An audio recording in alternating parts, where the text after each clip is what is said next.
Buenos días con todos. Mi nombre es Evelyn de la Cruz Ponte. Soy licenciada en enfermería. Trabajo en el Hospital Cayetano Heredia en el área de medicina tropical. En esta oportunidad les voy a dar una breve exposición sobre el cuidado de enfermería en pacientes con diagnóstico de dengue. Vemos acá las imágenes. Bueno, les voy a dar una breve, aunque ya tenemos bastante conocimiento sobre el dengue.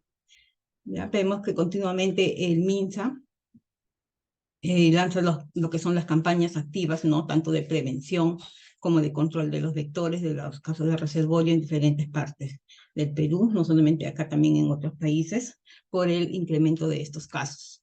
El dengue es una enfermedad viral aguda, viral porque es transmitida por un virus, endemo porque es propia de la región, tenemos casos autóctonos, epidémica porque va en aumento, ya se produce una epidemia en muchos casos, causada por una virus, un vector de la familia Flaviviridae, transmitida por la picadura de mosquito hembra, ¿no? La hembra, la zancuda, es la que transmite la enfermedad, no el macho, ¿no? Eso tenemos que tener bastante presente también cuando orientamos a los pacientes, principalmente por el Aedes aegypti.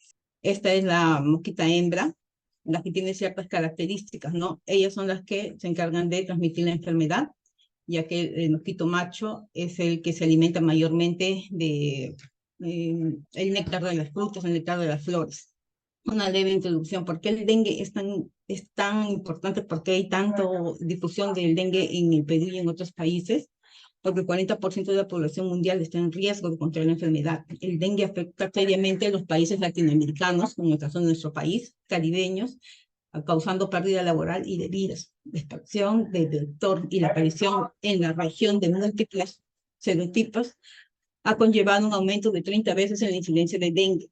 En el mundo hay en 50 a 100 millones de casos al año y la mortalidad es alrededor del 5% de los casos anuales. Hemos visto que en Perú hay una mortalidad también por dengue. Según estoy leyendo, el año pasado ha habido confirmado 8 casos de muerte por dengue, en algunos todavía en estudio en previa confirmación. ¿Por qué representa un problema prioritario en la salud pública?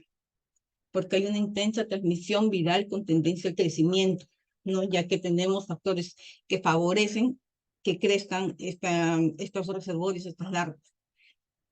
Ciclos epidémicos cada vez más cortos, ¿no? Cada vez la zancuda acorta esos ciclos epidémicos, hay mayor procreación de los huevitos y también la eclosión de estos.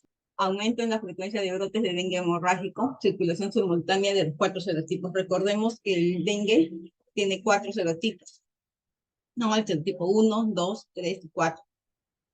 La infestación por Aedes aegypti de más del 90% del territorio nacional, situado por debajo de los 2.200 metros sobre el nivel del mar. Urbanización incontrolada y el aumento de la población con viviendas inadecuadas, ¿no? Eso es lo que vemos bastante en Perú. El hacinamiento, ¿no? Y las pocas condiciones para tener lo que es un buen saneamiento. No tenemos acceso al agua en muchos de los lugares que va la gente, ¿cómo se llama? Formando sus hogares, ¿no? Ciclo de la infección, ya conocemos, siempre tiene que haber el vector, que es el mosquito de la Aedes aegypti hembra, que pica a una persona con dengue, una persona que está en el periodo de viremia, ¿no? Este periodo de viremia de la persona más o menos es considerado entre el primer día que le pica el mosquito, ya que teniendo el virus, ¿no? Y le pica hasta por lo menos 5 a 7 días. De ahí pasa el mosquito infectado, que el tiempo de vida de ellos son de 10 días, circula el virus del dengue en su sangre de mosquito y así comienza a infectar a otras personas sanas, ¿no? Lo que también he estado investigando es que este mosquito, cuando está infectado, ya con el virus del dengue, cuando pone sus larvas, cuando pone sus huevitos, estos huevitos pueden salir con un porcentaje también del virus dentro de ellos. Entonces es ahí donde también vemos que más rápido se transmite el dengue. Las características de la infección. El periodo de incubación es de 7 días, pero también se puede dar entre 3 a 14 días, ¿no? Para transmitir la enfermedad es necesario que el mosquito haya picado a una persona infectada. O también, como les digo, que este mosquito que ha picado a la persona infectada ponga huevos justo cuando está con este virus dentro de su cuerpo, ¿no? Entonces pone huevitos y estos huevitos ya salen un porcentaje, no todos, se ha comprobado, pero un porcentaje sale ya con la enfermedad. El mosquito hembra puede transmitir la enfermedad por el resto de su vida, que en promedio es de 10 días. Es de 10 días. A veces parece que vemos un montón de mosquitos que es el mismo mosquito que está en nuestra casa o de repente en el hospital también, que hemos tenido la oportunidad de ver a los mosquitos, pero solamente tienen un periodo de 10 días. Pero en esos 10 días, ¿cuántas personas picará? Virus, el vector y el huésped susceptible. Tiene que haber esa cadena, ¿no? El virus, el vector y el huésped susceptible para que pueda seguir circulando el dengue en nuestro país. La susceptibilidad es en toda persona que no haya enfermado previamente. Si la persona no se ha enfermado previamente, es no susceptible a que la enfermedad pueda agravarse.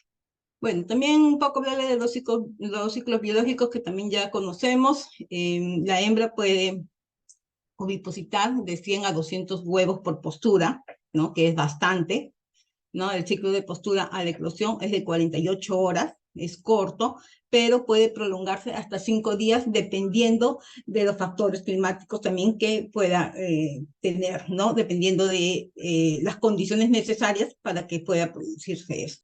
La larva, la fase acuática, ¿no? De alimentación y crecimiento, tiene una fase de duración de 8 a 12 días, tiene un movimiento así como los pececitos que encontramos, ¿no? Y la fotofobia. Es ahí donde se busca bastante la búsqueda activa tanto de los reservorios también como de las larvas cuando hace el personal, ¿no? Más que nada del primer nivel, que van a las casas a hacer la verificación de los reservorios de agua.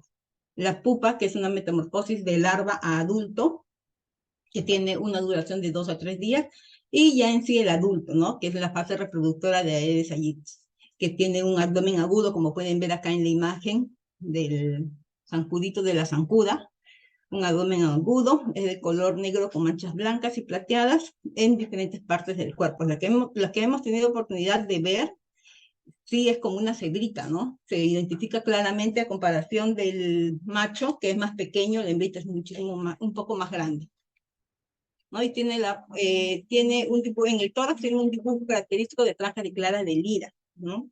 Como una cebrita, como les diga, lo que hemos tenido oportunidad de ver al zancudito hembra. Los criaderos, que mayormente a estos zancuditas le encanta sea intradomiciliario, ¿no? Donde esté la sombrita, que sea agua limpia, pero también hemos visto que en agua estancada también se puede reproducir en cualquier depósito que pueda tener ¿cómo se llama? Agua estancada, les aprovecha. Y como les digo, esperan las condiciones propias el huevo, porque como hemos visto, ¿no? Puede eclosionar en 48 horas, pero también puede tener un periodo de días, hasta 5 días puede esperar, ¿no? Por eso es muy importante que se fomente bastante el lavado de los recipientes, ¿no? Porque nosotros podemos, de repente, ese día volteamos el balde, la zancuda ha puesto sus huevitos, volteamos el balde, lo dejamos seco, pero de repente el siguiente día, como es en muchos de los casos, no hay agua, no tenemos tanque, entonces se tiene que volver a conseguir el agua, a reservar el agua para los siguientes días o para las noches. Entonces volvemos a llenar, si no ha habido un previo lavado, volvemos a llenar el agua y ahí es donde aprovechan, ¿cómo se llaman? Los huevitos para la eclosión, ¿no? Buscan, como se dice, están en espera de que le facilitemos el momento para que ellos puedan eclosionar.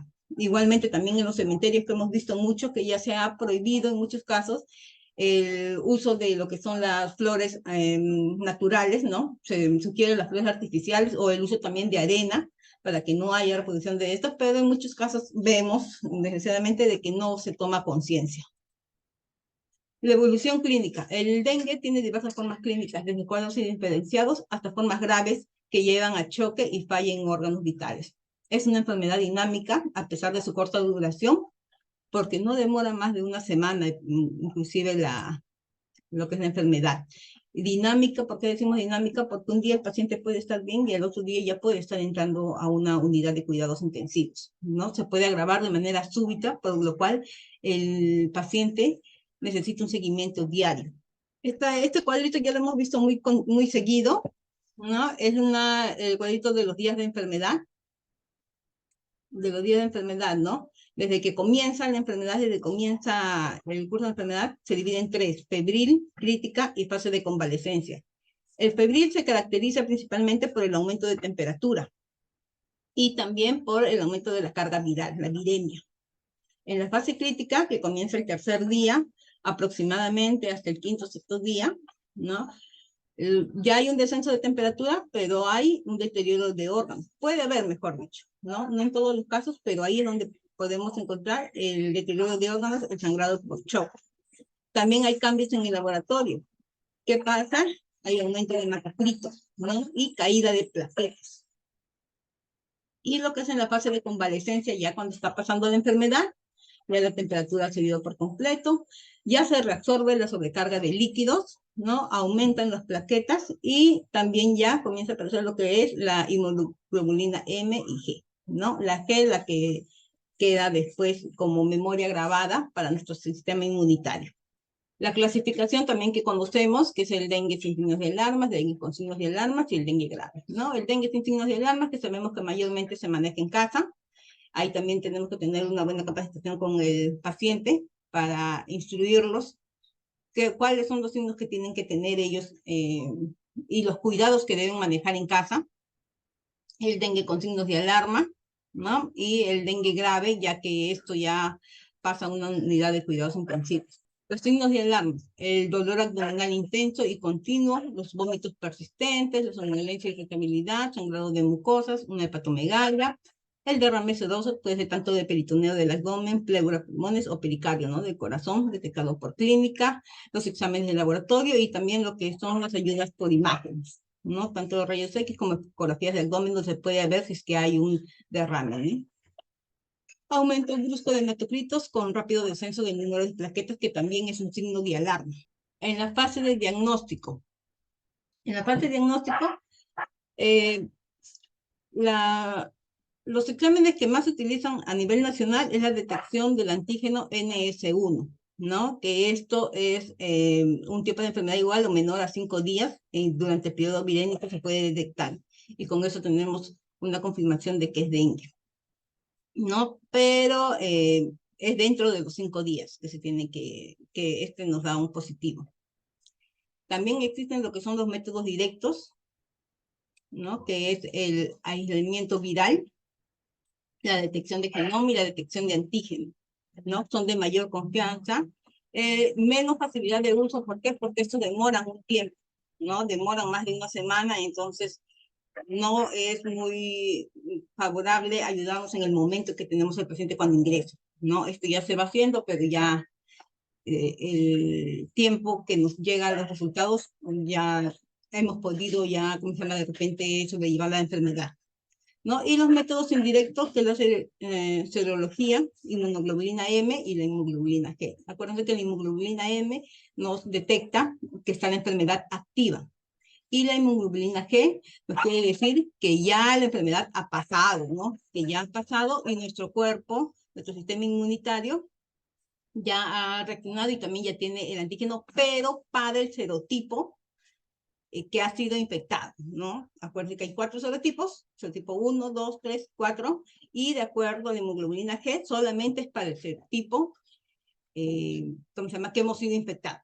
Si volvemos a infectarnos y especialmente de otro serotipo, empezamos otra vez de cero, ¿no? Nuestra defensa otra vez comienza todo el sistema y ahí es donde nos podemos saber. Definición de casos, ¿no? También hay casos sospechosos, casos probables, casos confirmados. Casos sospechosos cuando una persona cumple con criterio clínico, que es lo que más nos basamos, hemos visto en el hospital, ¿no? Es lo que nos basamos el criterio clínico y algún criterio epidemiológico. El caso probable, persona que cumple el criterio clínico, algún criterio epidemiológico y el criterio de laboratorio de caso probable. Y el caso confirmado, persona que cumple con la confirmación del laboratorio. En el manejo clínico, ¿no? Los puntos claves. Esto sí ya es de nosotros, no meramente en el hospital, cómo tenemos que cuidar al paciente, ¿no? Una adecuada valoración inicial, que vemos que lo hacen cuando llega el paciente, ¿no? En el anamnesis del médico, cuando hacen la valoración inicial, la clasificación de la situación clínica y asegurar un seguimiento de casos clínicos cercanos. La valoración inicial comprende lo que son los datos epidemiológicos, y antecedentes, ¿no? Los contactos que ha tenido, si ha habido viajes a zonas endémicas, o también, bueno, también de qué distrito proviene, porque acá, como hemos dicho, también tenemos cosas autóctonas acá en Lima, ¿no? Los factores de riesgo también que pueda tener esta persona, sus datos clínicos, cuándo empezó la fiebre, si está ingiriendo o no está ingiriendo líquidos, que existe diarrea, si hay la liresis, si su micción, cómo está la micción, la valoración de signos de alarma igualmente, y otros datos clínicos, ¿no? Que pueden también diferenciarnos con otros diagnósticos. Y también viene lo que es la exploración física, ¿no? Cómo está el paciente, su estado mental, su estado de hidratación, el signo de pliegue que siempre se le realiza a los pacientes, la situación hemodinámica, los signos respiratorios, signos digestivos para ver el dolor abdominal, ¿no? Signos de coagulopatía, un rash cutáneo, sangrados, ¿no? Que se evalúan en el paciente en el examen físico. Las pruebas complementarias también que se le realiza al paciente cuando ingresa, que siempre vemos en las historias, ¿no? Su hematocritos, sus plaquetas y su recuento de leucocitos, ¿no? Estas pruebas deben realizarse y lo ideal sería que se realice diario, ¿no? Pero hay veces por la poca disposición, nosotros vemos que lo realizan primero y después al tercer día, ¿no? Para hacer un seguimiento del paciente, ¿no? El monitoreo del paciente, los signos vitales, ¿no? De percusión periférica, cada 1 a 4 horas cuando ingresa el paciente, para ver cómo se llama que el paciente, hasta que el paciente esté fuera de la fase crítica, ¿no? Durante las primeras horas de evolución es satisfactoria y luego cada 4 horas. La diuresis también, verificar cómo va la diuresis del paciente, igualmente su hematocritos, cómo está yendo el hematocritos, glucosa y otros estudios según los órganos afectados y enfermedades asociadas que pueda tener el paciente. El manejo clínico, tenemos 3 grupos, el grupo A, grupo B y grupo C. El grupo A, como dice ahí, que puede manejarse en el hogar, ¿no? Que no tiene, ¿cómo se llama?, tanto, digamos que es un dengue, pero sin signos de alarma, ¿no? Entonces, se orienta al paciente, lo que hacen en emergencia, ¿no? Llega el paciente, lo orientan, que puede ser y vigilancia continua, ¿no? Y acordémonos que en el dengue no podemos utilizar AINES, no podemos administrar antibióticos ni corticoides, y tampoco lo que es intramuscular por el riesgo de sangrado, ya sea por la disminución de plaquetas, ¿no? Y lo único que sí nosotros utilizamos es el paracetamol, ¿no? Para las temperaturas, para la hipertermia. Y también hay que recordar, porque a veces no cede, que solamente se puede utilizar 4 gramos de paracetamol en 24 horas, ¿no? Por el riesgo de hepatotoxicidad. En el grupo B, donde ya requieren nuestra hospitalización, donde ya el paciente ingresa a nuestro servicio, ¿no? ¿Qué es lo que tenemos que ver? La hidratación vía oral, de acuerdo a las condiciones persistentes, cómo está el paciente tolerando la vía oral, ¿no? Si es que tiene una buena, porque hay pacientes que llegan también con lo que es que no pueden ingerir, se llama intolerancia oral, ¿no? Llegan con las náuseas, con los vómitos, entonces tenemos que valorar eso. Y si es que no vemos que está con la intolerancia oral, iniciar hidratación, ¿no? Colocarle una vía periférica y el cristaloide, por preferencia, es de cloruro al 9%, que se lo administra al paciente, ¿no? El aislamiento de los pacientes de los zancudos, el aislamiento se da a través de mosquiteros. Cuando los pacientes ingresan a las áreas, bueno, en nuestras áreas, siempre se le coloca un mosquitero hasta esperar una confirmación de cuántos días ya va cuántos días va de la enfermedad, ¿no? El mosquitero se utiliza de 5 a 7 días para evitar que el mosquito pueda picar e infectarse, que la zancuda le pueda picar e infectarse, porque tenemos zancudos en el hospital, desgraciadamente, pueda picar a este paciente y pueda continuar el ciclo, ¿no? La vigilancia, el monitoreo clínico, el tratamiento sintomático, igual que en los casos de manejo ambulatorio, ¿no? Brindar información oral y escrita, ¿no? También ver de repente si es que hay busca de signos de alarma, hasta en 48 horas, ¿no? El sangrado gingival, el sangrado nasal que puede haber, estar, ¿cómo se llama?, monitoreando al paciente las náuseas, si es que llega al vómito, cuánto de vómito hay, si es que no está, como les dije, ingiriendo, ¿cómo se llama?, vía oral, líquidos, monitorizar cuánto está ingiriendo, cuánto le estamos pasando de cloruro, ¿no? Para la hidratación del paciente. lo que es también el tratamiento, si persisten signos de alarmas, ¿no? Los procedimientos que se deben realizar, reevaluar continuamente al paciente, estar pendiente de ellos, preguntarles cómo está también su Glasgow, ¿no? Si va decayendo, si están, ¿cómo se llama?, letárgicos, cómo están los pacientes, ¿no? Si hay dolor en el abdomen. Y este es el grupo C, ¿no? Que requieren ya hospitalización, ya preferentemente en una unidad de cuidados intensivos porque ya hay daños de órganos, ¿no? Hay sangrado. Entonces ya esto ya corresponde a una evaluación más exhaustiva del paciente. El plan de cuidados organizado por dengue, ¿no? Nuestro plan de cuidados que debemos seguir. Uno de los principales es el riesgo de déficit de volumen de líquidos, relacionada a la alteración que afecta el aporte de líquidos, pérdidas excesivas a través de las vías normales, sean por vómitos de repente, ¿no? O también pueden tener diarrea los pacientes. Factores que influyen en la necesidad de líquidos, hipertermia también, que es una pérdida de líquidos, diaperesis, infecciones, vómitos y diarrea, como le digo, ¿no? ¿Qué es lo que vamos a esperar nosotros? Los resultados esperados es una hidratación y un equilibrio hídrico, ¿no? Que nosotros somos los que nos encargamos de hacer el balance hídrico con apoyo del personal técnico que nos monitorea la diuresis y las deposiciones de pacientes, así como los vómitos y la ingesta de líquido. Los indicadores: ingesta de líquido, diuresis, membrana, mucosas húmedas, presión arterial dentro de valores normales, entradas y salidas diarias equilibradas, presencia de ascitis y sed del paciente, ¿no? ¿Cuáles van a ser nuestras intervenciones de enfermería? El manejo de líquidos y la monitorización de líquidos. Eso es lo que nosotros tenemos que monitorear, ¿no? Igualmente, si es que hay, ¿cómo se llama?, pérdidas activas, todas esas cosas tenemos que monitorear para poder mantener información.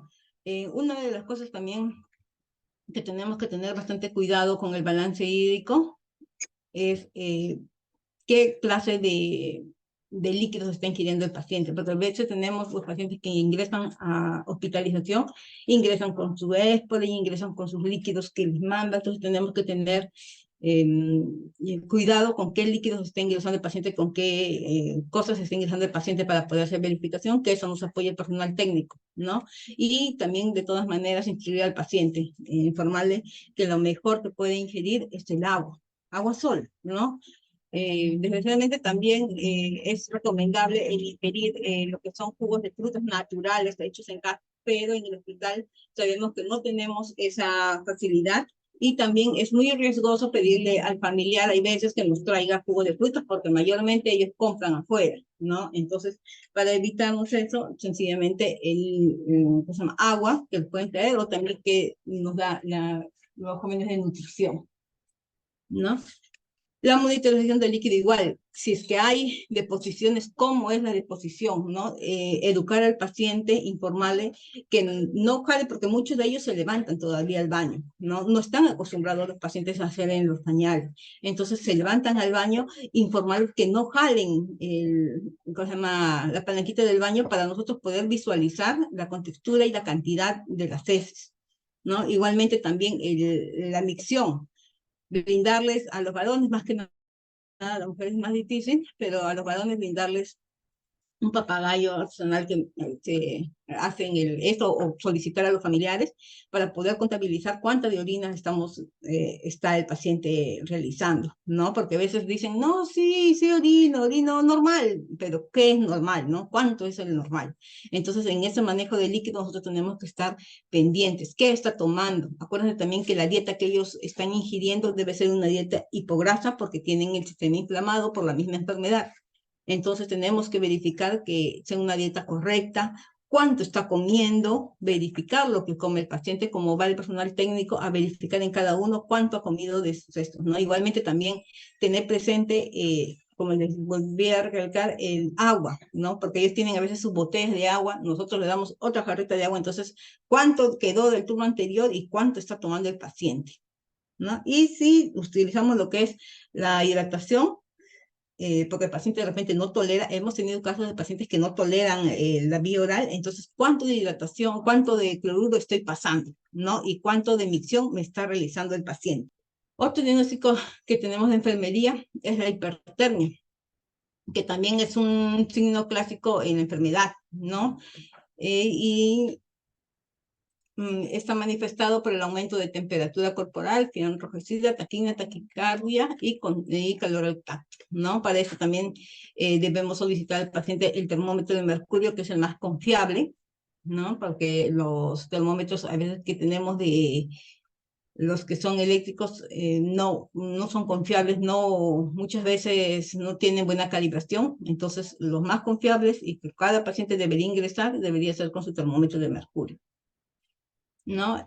¿Cuál es nuestro resultado? Una termorregulación, nuestros indicadores, la frecuencia respiratoria, la frecuencia cardíaca, la temperatura cutánea aumentada, los cambios de coloración, ¿no? ¿Y cuáles son nuestras intervenciones? El tratamiento de las fiebres. Como ya les mencioné anteriormente, lo único que nosotros, o bueno, lo que mayormente tenemos indicado es el paracetamol, ¿no? 1 gramo para cuando tenga el paciente hipertermia, pero no nos podemos exceder a 4 gramos porque causamos hepatotoxicidad en el paciente, ¿no? Y la regulación de temperatura también es una de nuestras intervenciones. Ahí viene lo que es la administración de lo que son medios físicos, ¿no? Que muchas veces también nos apoyan el personal técnico. Otro de los diagnósticos es el desequilibrio nutricional, ingesta inferior a las necesidades. En muchos casos también hemos tenido que los pacientes, como les dije, llegan con intolerancia oral, no quieren comer, no tienen la capacidad de ingerir, les dan náuseas. Entonces también puede ser, también otra, por factores psicológicos, también puede ser que hay pacientes que le dicen dengue y se sugestionan, ¿no? Ya sienten que no pueden tolerar nada, sienten que ya se sienten mal. Entonces todas estas cosas nosotros tenemos que intervenir en los pacientes también, pudiéndole ayudar no solamente con la enfermedad, sino también con la ansiedad, ¿no? Manifestado por pérdida de peso, vómitos, náuseas y el dolor abdominal, que es la extravasación de los fluidos, ¿no? Por un aumento de los hematocritos, ¿no? Entonces ahí se presenta el dolor abdominal, pero va pasando las fases, ¿no? Llega la fase de convalescencia y este mismo líquido se reabsorbe y disminuye el dolor abdominal, ¿no? Si hay una buena evolución de la enfermedad. ¿Cuál es nuestro resultado? El estado nutricional, la ingesta de alimentos y de líquidos. Poco a poco los pacientes vemos que nos llegan con intolerancia oral, pero poco a poco los pacientes ya pasando un día, pasando 2 días, ya comienzan a tomar líquidos. Mucho del caso que he tenido en piso, que hemos tenido, ¿no? Al siguiente día ya los pacientes comienzan a tolerar líquidos, ya comienzan a tolerar un poquito más de alimentos y gracias a Dios evolucionan bien, ¿no?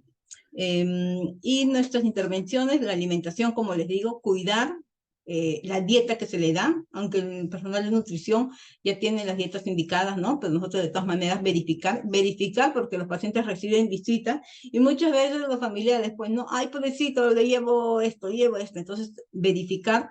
Me acuerdo de que el cuerpo está inflamado por la enfermedad, entonces si recibe alguna grasa, porque a veces le llevan dulcecitos, a veces no, para que esté tranquilo, le gusta a él sus chocolatitos, todo eso nos puede desencadenar de repente en algo malo, ¿no? Y el manejo de nutrición.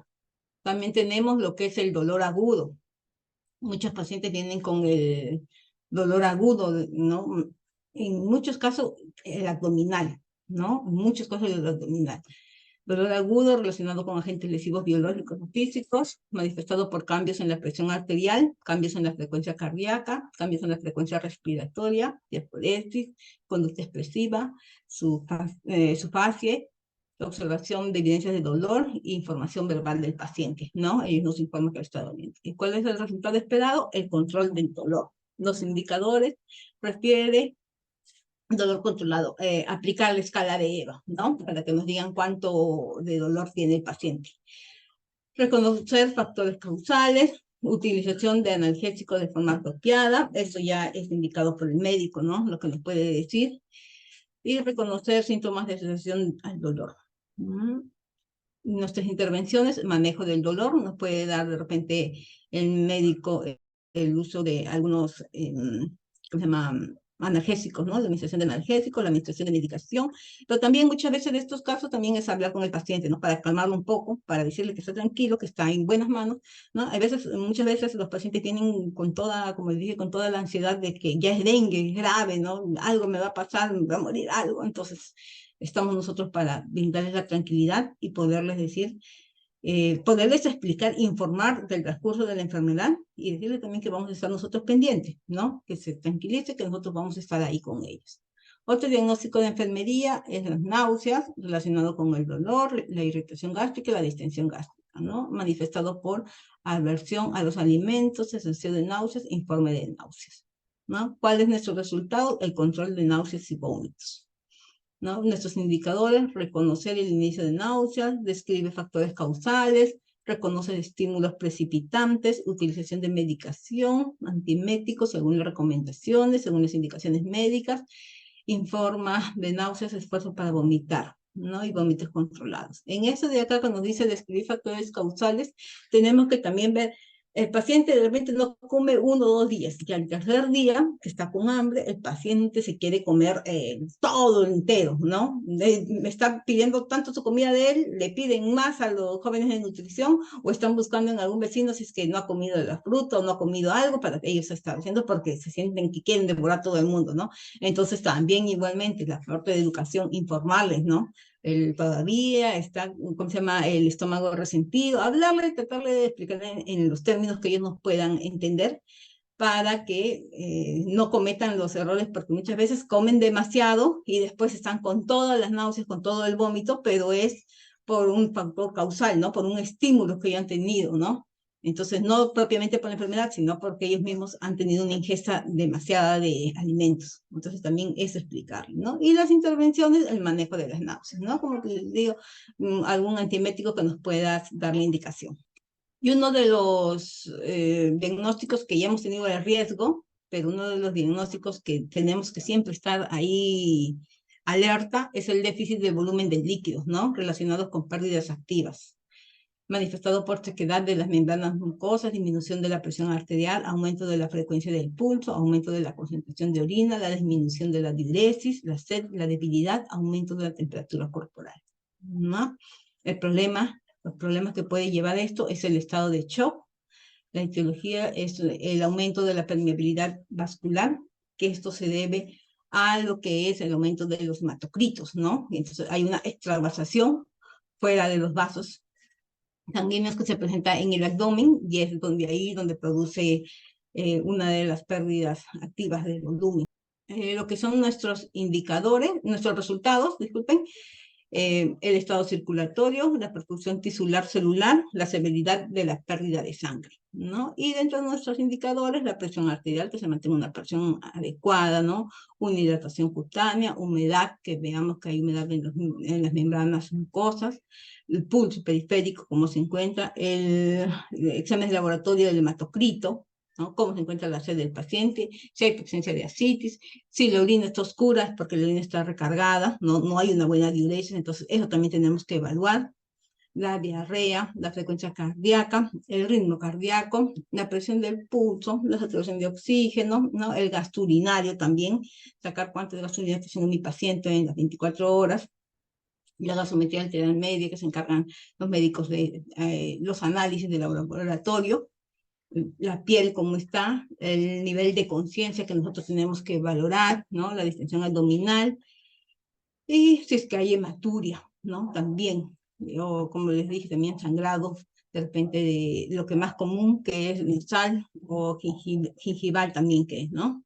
Nuestras intervenciones, función intravenosa, mantener una vía, ¿no? Tenemos que mantener una vía en estos pacientes para ver cualquier signo de alarma, ¿no? Tenemos que tener una vía, mantenimiento de dispositivos de acceso venoso, justamente lo que le digo, reposición de líquidos, si hay una pérdida activa de líquidos, nosotros tenemos que estar reponiendo, por el momento solamente con cloruro al 9%, que es lo más ideal, ¿no? La monitorización de líquidos, cuánto está haciendo de diuresis, cuánto está ¿cómo se llama? Si hace diarrea, si hace vómitos, cuánto, la reposición que tengo que hacer, ¿no? El manejo de shock, el manejo ya de ácido base, que esto ya lo hacen en una unidad de cuidados intensivos, la administración de productos sanguíneos, esto también ya está, ya estamos hablando de una complicación, el control de hemorragia, estos casos ya estamos hablando de una complicación que se hace en cuidados intensivos. Ahora, los criterios de alta de casos hospitalizados, ¿no? Es la ausencia de fiebre por 48 horas, la mejoría del estado clínico, el paciente ya está tolerando vía oral, ya no es necesario la administración de cristaloides, ¿no? Ya no es necesario hidratarle endovenoso, ya, como se llama, solamente queda con vía salinizada durante ese tiempo de observación, ¿no? El incremento del número de plaquetas, ya las plaquetas están volviendo a sus valores normales, eso quiere decir que ya no va a haber un riesgo de sangrado, la ausencia de dificultad respiratoria y los hematocritos estables sin hidratación endovenosa, ¿no? Los hematocritos ya están volviendo también a su normalidad. Esto ya pasa a la fase de convalecencia. ¿Hay vacuna contra el dengue? Esa es una gran pregunta, incluso recuerdo que me habían preguntado si viajaban a la selva para que se vacunen contra el dengue, ¿no? Hay ya vacuna que no está en nuestro país todavía, en otros países se está dando, pero es una vacuna tetravalente viva atenuada que se administra cuando el paciente ha tenido la enfermedad. O sea, no es lo que nosotros conocemos por una vacuna que nos va a prevenir la enfermedad, ¿no? Sino que esta vacuna se administra cuando el paciente ya ha tenido la enfermedad, ¿no? Ha tenido una enfermedad, se le administra para evitar que tenga algunas, ¿cómo se llama? Algunas complicaciones, si es que se vuelve a reinfectar, que tenga algunas complicaciones severas, ¿no? Entonces es como que un poco las vacunas que nosotros conocemos no tiene tanto esa función como nosotros esperamos de una vacuna, ¿no? Que si antes de enfermarme me pongo la vacuna. No, esta vacuna ya es cuando yo he tenido la enfermedad, recién me puedo vacunar, ¿no? Y también he leído también por ahí que hay una vacuna siendo elaborada por una industria japonesa que están esperando que sí cumple la función de prevenir, ¿no? Pero veremos, como se dice, todavía está en observación, ¿no? Porque son 4 serotipos. El serotipo que mayormente circula acá en el Perú es el 2. De los 4 serotipos que circulan a nivel mundial, el más grave es el serotipo 2 y el serotipo 3. Acá en el Perú, el que tiene más prevalencia es el serotipo 2. Entonces, es el que produce más dengue hemorrágicos, ¿no? Entonces, esperemos que la vacuna pueda salir más adelante. Muchas gracias por su atención.